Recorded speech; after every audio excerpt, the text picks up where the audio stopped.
Happy lunch hour, gang. Albeit late. Yeah, I know it's after 1 o'clock, and usually it's late for me. Uh, yes, by now you guys all know about the earthquake that hit New York, New Jersey, Pennsylvania, Boston, Maryland, whole 9 yards up there. I guess it was a 4.8 or whatever. So, no reason to go through that, but just kind of funny that we just talked about that a few days ago about at being prepared just in case it does hit in your backyard. What do you know? For a whole bunch of people, it did.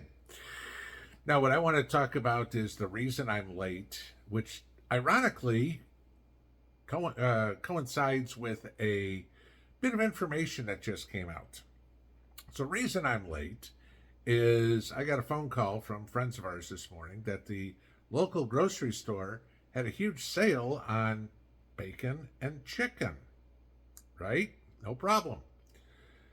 Where you were getting a pound and a half of bacon for $5, or I could get chicken thighs for $1.29 a pound. Gotta have chicken thighs because dark meat skin for the diet, right? Okay, because I gotta have the fats. So, in case you're wondering. But chicken breasts and chicken legs and everything else were on sale as well.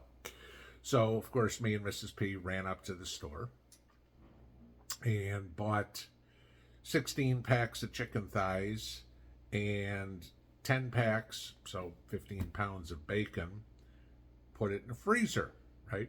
We had to get a couple other things while we were there, eggs and, a couple other silly things. But it was kind of funny when we went to the cashier because the cashier rang everything up. The total bill was $215. And the interesting part is at the end, she goes, and you saved $187.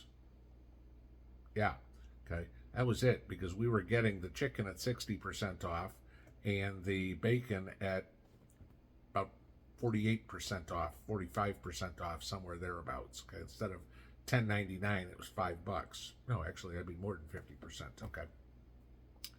So, yeah, that was the thing. It was like we saw the opportunity, found out about it, and we jumped on it.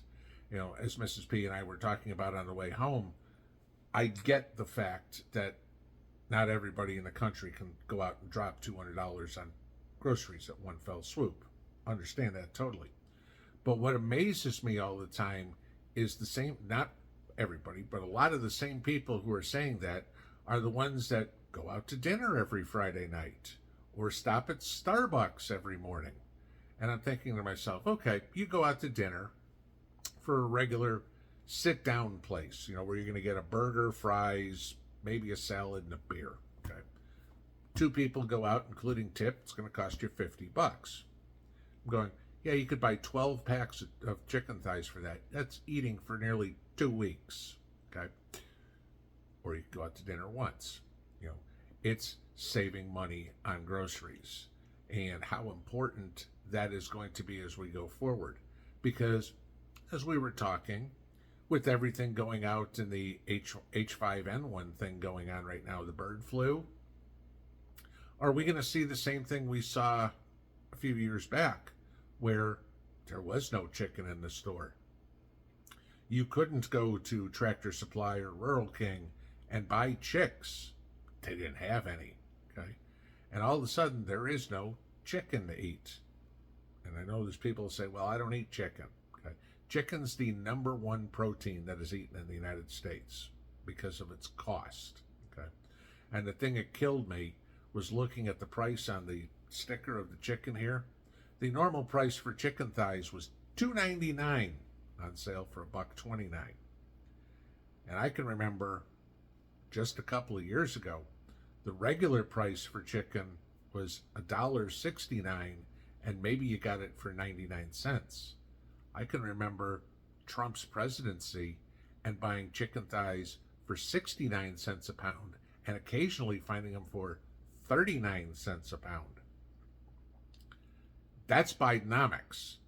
When you look at it and go $1.29, and I'm excited because it's cheap. Okay. So where this ties in to something else is we got a nice little piece of information today on the inflation cost of food, the official numbers. I want you to get this, all right?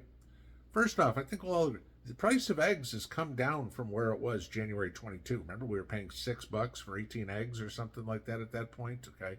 Now you're paying 3 to 4, okay? The price of eggs since Biden has taken over the White House is up 63%. The price of sugar, up 38%. Where do you think that's going after the Baltimore deal that happened with the bridge here a week or so back and the Domino's sugar refinery? Yeah, that's going to keep going up. Dish soap, I think all of us probably have a bottle of Dawn dish soap or whatever brand, okay? Oh, that's up 46% in the Biden presidency. Sandwich bread, you guys know this one, good old white bread, okay? Up 34% officially. I still think that's a hell of a lot cheaper or a hell of a lot more, because I remember seeing bread for 99 cents just a couple of years ago, and now you're paying $3 for it. That's a couple 100%. Cereal, well, that's mostly corn, okay? Most all cereals primarily corn. Oh, that's up 29%. How about your sports drinks? You like Gatorade? That's up 80%, okay? Your frozen berries, that's up 43%. You like frozen pizza for a quick dinner? That's up 37%. This is Bidenomics. This is the problem. This is why everybody, including me, says find the sales, buy it as much as you can. I'll give you this. What I bought in groceries today, right? I saved $187. I've mentioned this before. For $187, you go buy a 7 cubic foot freezer. Okay? So you would have paid normal price for the chicken and got the freezer for free. Keep getting used the freezer over and over again. This is the point that everybody is trying to make. Grab the sales while you can. Grow what you can. Store what you can. Save what you can. Anybody notice the price of mason jars lately at Walmart? Those have gone up $2 a case. Okay, that's better than what? 15, 18%. Okay, so it's going to get harder and harder to store food. Keep getting the supplies, because it's only going to get more expensive. Food is only going to get more expensive, and they don't care. Joe hasn't bought a meal in 50 years, guys. Okay, the lobbyists, the DNC, whoever that are talking to him, pay for every one of his meals. You ask any politician, you watch all these interviews that they have, they can't tell you what a gallon of milk costs. They can't tell you what a pound of butter costs, because they haven't written a check for one in forever. Okay? They have no idea what a gallon of gas costs, But they're going to say, well, you need to drive an electric car. They have no idea what electricity costs. Just do what you can. If you see the sales, stock up. Use my example for how much a freezer will cost you. I know people say, well, you have to have electricity to have a freezer. Well, God knows we've talked about enough generators and stuff like that for having electricity, and the simplicity of that. Just keep doing it. The food is going to be harder and harder to get. The price is going to keep going up, and it ain't coming down anytime soon. The American public has not felt enough pain yet. They're still buying. The spending numbers, consumer spending numbers were up when they came out yesterday. Now the cash that they're spending is different, because the other thing is credit card balances keep hitting all-time highs. People are financing their lifestyle. Cash, pay for it, buy it on sale, store it, and when everybody else is freaking out going, oh my God, there's no chicken in the store, what am I going to do? I'm going to go upstairs, go into the freezer, and go, yep, I'll just pull out another pack for dinner tonight. Have a good one. Pinball out.